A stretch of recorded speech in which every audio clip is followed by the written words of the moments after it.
Hello everyone and welcome to Chapter 13, Educational Technologies in the Workplace. My name is Allie and I will be your presenter. Your discussion leader for this section will be Noza Egvan. Let's go ahead and dive straight into our topic. I want to start us off in the mindset of an employer and the workplace. Ask yourself these two questions. What skills does an employer look for in their employees? And how do employers ensure their workers have the skills they need? Do a few skills come to mind? Great, let's remember those for later. I want to define a few key terms highlighted in this chapter. The definitions I provide are not concrete, and I would encourage you to think of ways you would add to them or adapt them. Competency is a related set of knowledge, skills, and attitudes that are associated with successful performance of a task or job function. 21st century skills are the knowledge, life skills, career skills, habits, and traits that are critically important to employee success in today's world. Technology literacy is an individual's ability to assess, acquire, and communicate information in a fully digital environment. Then we have workplace-based trainings, which are job or career-related learning that occurs after formal education, such as apprenticeships, on-the-job trainings, and professional development. And lastly, we have lifelong learning, and that is the practice of continuing to learn throughout one's entire lifetime. The view of education in the working environment has evolved over time. From 1970 to 2009, the percentage of students in college age 35 and up has actually doubled, from 8% to 16%. We are recognizing the importance of lifelong learning more and more, so more adults are continuing education for personal reasons and professional goals. More countries are even providing support for continued education. Trade-offs for supporting education in short-term loss of employees' time. That means that when an employee is attending or continuing their education, they're less likely to have time to do other tasks. But an employer's trade-off is that there's future gains in better quality work. The author provides an interesting dark side to this trend. Because jobs and productivity are driving what is valued in education more and more, there is a decline in liberal arts like great books programs because they are not desired by employers. Companies are now looking for more abstract skills such as critical thinking, problem solving, rapid dissemination of information, and the ability to verify information. The Partnership for 21st Century Skills identified many independent higher order reasoning skills, as seen in Table 13.1.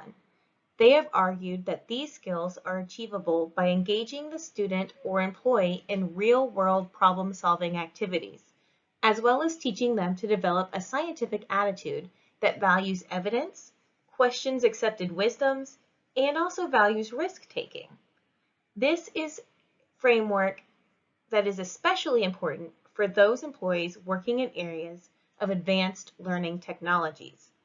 In other words, technologies that enable support or enhance human learning. Are any of the skills listed below ones that you thought of earlier?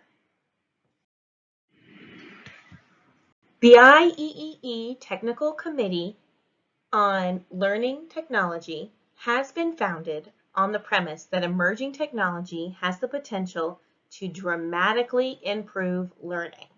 The purpose of the technical committee is to contribute to the field of learning technology and to serve the needs of professionals working in this field. We're going to talk a little bit more about this committee.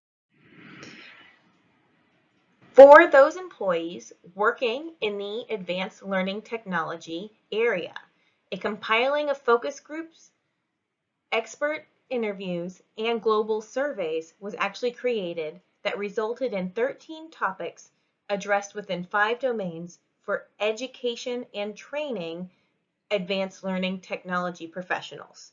The 5 domains are knowledge competence, process competence, application competence, personal and social competence, and innovative and creative competence.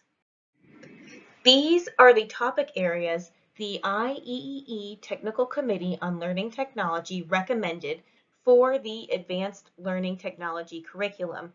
As you can see, this topic is expansive, from introducing the ALT concept through reviewing the multiple perspectives, all the way to evaluating and addressing issues. So, how are employers training their staff?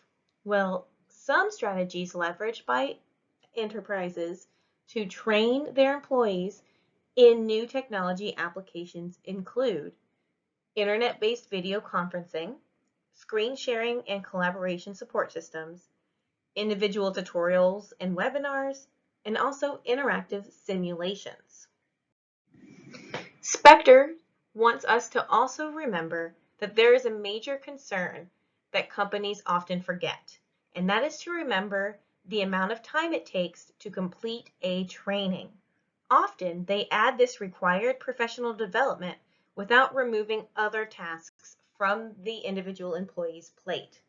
This can lead to overworking their employees and lead to employee burnout, or even that the employee has inadequate attainment of the training information that they were hoping to disseminate to the employee. These are the major points brought up by Spector in Chapter 13. I have some closing thoughts from this chapter. Can you think of ways your employer works to provide you with continued education? Do they help you build your 21st century skills or contribute to lifelong learning? I think these are important questions as employees that we can ask of our employers. Thank you, and I look forward to engaging with you in the comments.